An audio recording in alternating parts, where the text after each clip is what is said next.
Assalamualaikum warahmatallahi wabarakatuh.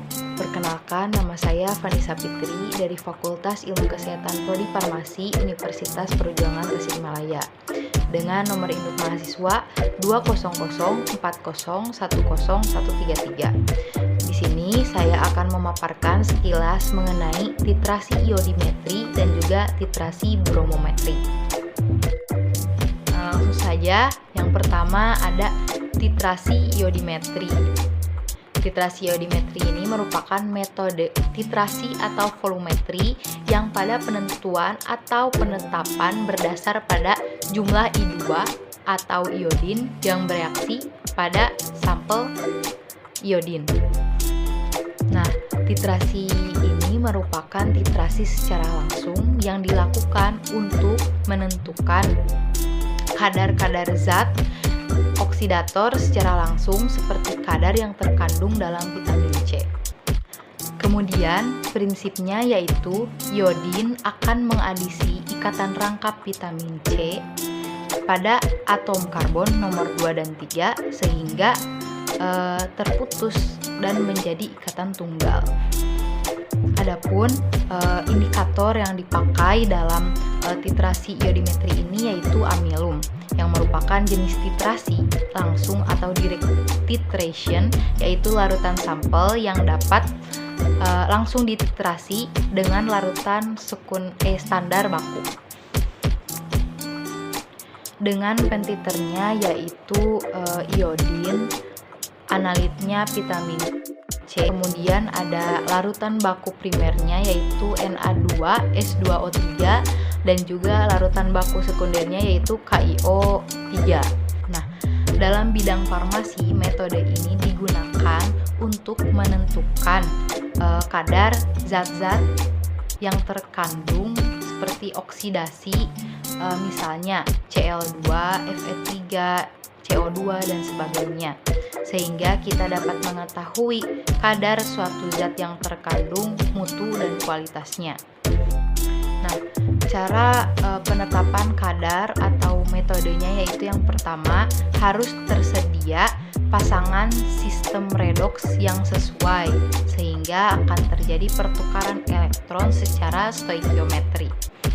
Kemudian yang kedua, reaksi redoks harus berjalan cukup cepat dan berlangsung secara terukur atau tersedia cara penentuan titik akhir yang sesuai. Nah, selanjutnya di sini ada titrasi bromometri.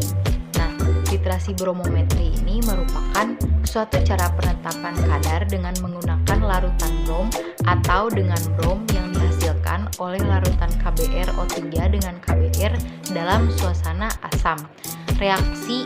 Reaksi yang mungkin terjadi dalam titrasi bromometri ini yaitu reaksi substitusi, reaksi adisi, dan juga reaksi redoks. Nah, prinsipnya yaitu penentuan kadar senyawa berdasarkan reaksi-reaksi oksidasi, di mana proses titrasi atau reaksi antara reduktor dan bromin berjalan lambat sehingga menambahkan bromin berlebih dengan natrium tiosulfat sebagai titran. Kemudian di sini ada indikatornya yaitu kanji atau amilum dan juga kloroform. Kemudian pentiternya yaitu Na2S2O3 dan aplikasi penggunaan titrasi di bidang farmasi pada titrasi bromometri ini yaitu reaksi adisi yang terjadi pada senyawa obat yang mengandung gugus tidak jenuh atau titrasi langsung.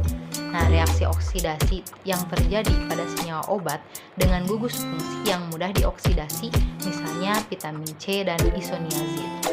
Kemudian di sini ada cara penetapan kadarnya yaitu zat-zat uji direaksikan dengan brom berlebih dalam suasana asam kelebihan brom, direaksikan dengan Ki berlebih, lalu iodium yang terbentuk dititrasi dengan larutan Na-tiosulfat menggunakan indikator kanji hingga warna biru tepat hilang.